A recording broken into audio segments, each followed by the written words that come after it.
Chapter 7.4, Day 1, we're looking at adding and subtracting rational expressions. As with numerical fractions, the procedure used to add or subtract two rational expressions depends on whether the expressions have like or unlike denominators. To add or subtract rational expressions with like denominators, we're simply going to add or subtract their numerators, and then we replace the result over the common denominator. So looking at this example here, if we had a over c plus b over c, we can rewrite it as a plus b over c. Same thing with subtraction. If we have a over c minus b over c, we subtract a minus b all over the common denominator of c. So let me try a couple of examples for us. So here we have the common denominator of 4x, so we can go ahead and write that in the denominator, 4x. That doesn't change, just like it doesn't change here. So 7 plus 3 is 10. Now, just like in the previous lesson, we can reduce our fraction, and so we can think about it as 10 as 2 times 5, and 4 is 2 times x, and then divide out our common factor, and we're left with 5 over 2x. Letter B is similar, so we have x plus 6. Let me put the parentheses around it to remember that we don't split them up. So it's a common denominator of x plus 6, and then this is 2, and then subtract 5, and then this becomes 2 minus 5 is a negative 3 all over x plus 6.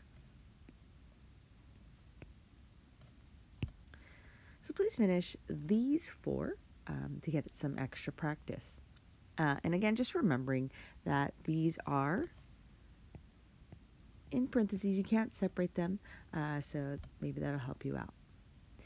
Now let's try adding or subtracting with unlike denominators. So just like when we add or subtract with unlike denominators, for example, if we had 2 over 3 plus 1 over 5, how do we get to add those fractions? We have to get a common denominator. So just like with these numbers, 2 over 3 plus 1 over 5, we need to multiply each by the other denominator. So for example, this is a 5, so I'm going to multiply 5 over 5 on this side, and then on the right, since this is a 3, I'm going to multiply by 3 over 3, and so now we get a common denominator. So let's see, we have 5 times 2 on the left is 10, and then this is 1 times 3, all over the common denominator of 5 times 3, which is 15. So then the result is 13 over 15. When we're working with rational expressions, we are going to do the same thing. So for example, here we have a over c plus b over d. So what we're going to do is we'll multiply this right side by the other denominator. So multiply it by d over d. And then for the one on the right side, we're going to multiply by c over c to get a common denominator. So now we are looking at a times d plus c over b all over the common denominator of c over d. The same thing happens here with subtraction. So we multiply by the d over d, and then on the right we'll multiply by the c over c in order to get a common denominator. And so now we have a over d minus b over c all over the common denominator of c over d. So what we're going to do is we're going to practice finding what's called the lowest common multiple. And so this is kind of like our preview before we actually add or subtract rational expressions. So let's practice first in finding our LCM. So it'll help us with our lowest common denominator later on. So to find the LCM of two or more expressions, we're going to factor the expressions completely.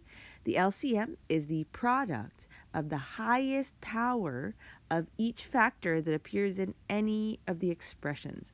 So we did this previously with numbers in our 7.4 day 0 in our introduction. So remember, the LCM is the product of the highest power of each factor that appears in any of the expressions. So we only take the one with the highest power. So let's try an example. Find the least common multiple of 4x squared minus 16 and 6x squared minus 24x plus 24. So first what we're going to do is we have to factor each expression completely. So let's look at 4x squared minus 16. So always look at GCF first. So we can divide out a 4 first. So we can write the 4 in the front. And then when we divide, we're left with x squared minus 4. This is still factorable. This is a difference of two squares. So we now have 4. Let's rewrite 4. 4 we have to break down to prime as well. 4 is 2 times 2, or 2 to the square, right? 2 squared equals 4. That's the same thing. So I'm going to rewrite that as 2 squared. Then x squared minus 4, that just factors 2.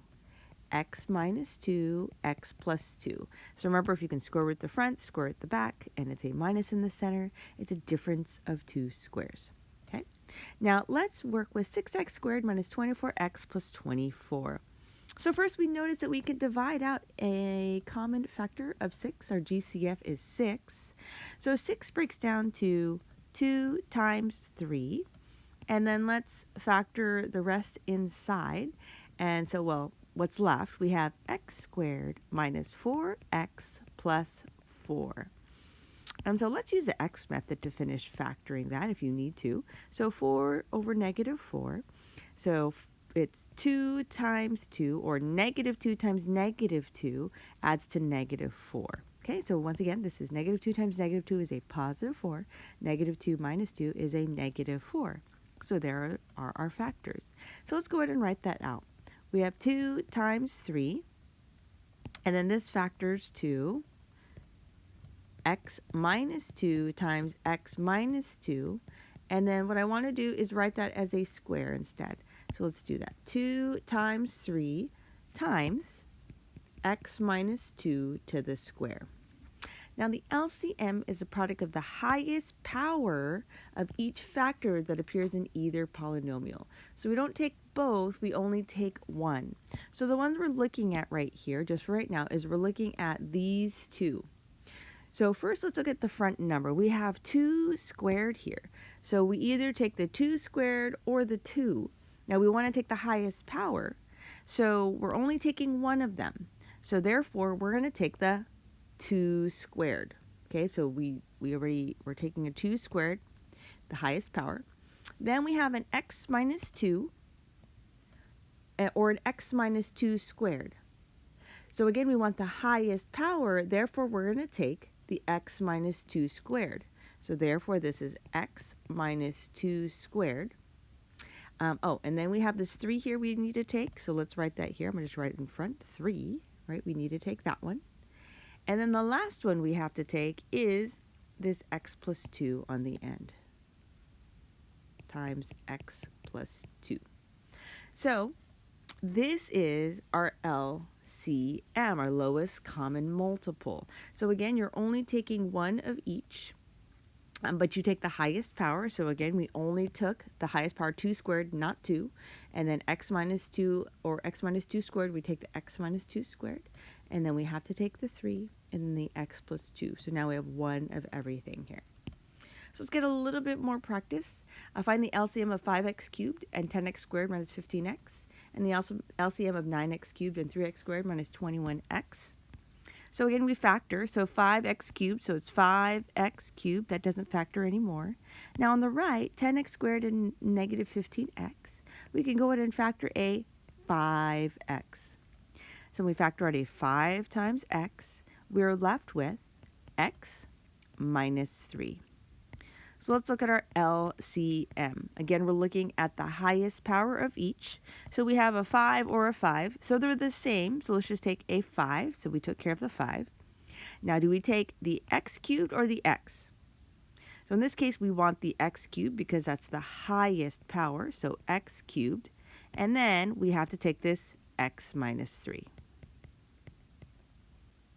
Now, one more I want to do is I'm going to go ahead and do number 6 instead of 5. So number 6, find the LCM of x plus 5 and 2x squared plus 11x plus 5. So it's a little more difficult. We need to factor that. And so with the 2x squared plus 11x plus 5, we're using the x and the box method for that, if you need this method. So the top, it's 2 times 5 is 10, and the bottom is 11. So this is going to be 10 and 1. So in order to do the reverse box, 2x squared and 5, 10x and 1x. And so this factors to 2x times x, that's 2x squared, x times 1, 2x times 5, and 1 times 5 is 1. So this factors to 2x plus 1 times x plus 5. Then we have our x plus 5. So the LCM is pretty fast on this one. It's just all of it, right? So there's only one of these and then one of these. So our LCM is 2x plus 1 and then an x plus 5. So go ahead and finish the rest of these 4. If you want to try some more examples here and just get some more practice in finding the LCM. This is always a difficult topic, but hopefully, this video helps you out. One thing on this, like this factors out a 9x, and then 36, I would break that down all the way to prime. This one is also a difference of 2 squares, so maybe that'll help you out. And then for both of these, you may need to do the x method to help you factor. And then this one is very similar to the first one. You can divide out a common GCF there.